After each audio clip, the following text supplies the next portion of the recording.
आपण मैंने जेनता कि जानिछन जे स्वर्गत महाराज राजेंद्र नारायण सिंहदेव जे कि ओडिशार मुख्यमंत्री थिले से जड़े फुटबॉल प्रेमी थिले एवं तांकर उद्यम रे बलांगीर जिल्ला रे अनेक फुटबॉल टीम गठन करा जायथिला एवं से निजे गोटे फुटबॉल टीम रो नेतृत्व नौथिले एवं जड़े भल फुटबॉल खेलाड़ी थिले। तो तांकर स्मृति रे सर्वभारतीय फुटबॉल टूर्नामेंट आमे आगामी 27 तारिख रु आरंभ करुचु एवं आगामी 1 तारिख पर्यंत ये कार्यक्रम चलवा फुटबॉल मैच चलवा।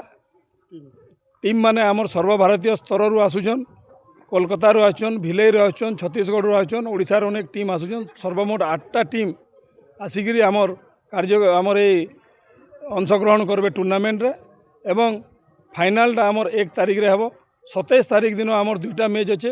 27 तारिख दिन जेन 2टा मैच अच्छे, गुटे मैच फ्लड लाइट रे हेबा एवं फाइनाल मैच 1 तारिख दिन हेबा कि जाउछे।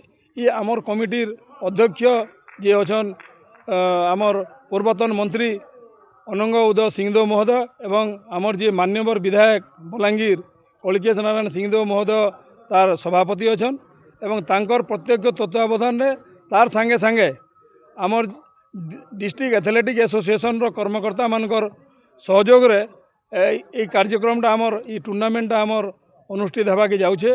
आमे आपणकर जरिया रे अनुरोध करमु बलांगीर जिलावासी के आसिकरी ई टूर्नामेंट रो प्रत्येक मैच रो आनंद नून एवं आमे जेन पुरस्कार राशि रखीचु फाइनाल जेन माने चैंपियन हेबे से दल 55,555 टंका पाइबा एवं ट्रॉफी तार संगे दिया जिबा एवं रनर्स अप जी हेबा ट्रॉफी संगे तांकू 33,333 टंका दियाहबा। इटा आमर कार्यक्रम रही। आम आपणकर जरिया रे अनुरोध करुँ बलांगीरवासी को आसिक से प्रत्येक मैच रो आनंद नून उपभोग करूँ।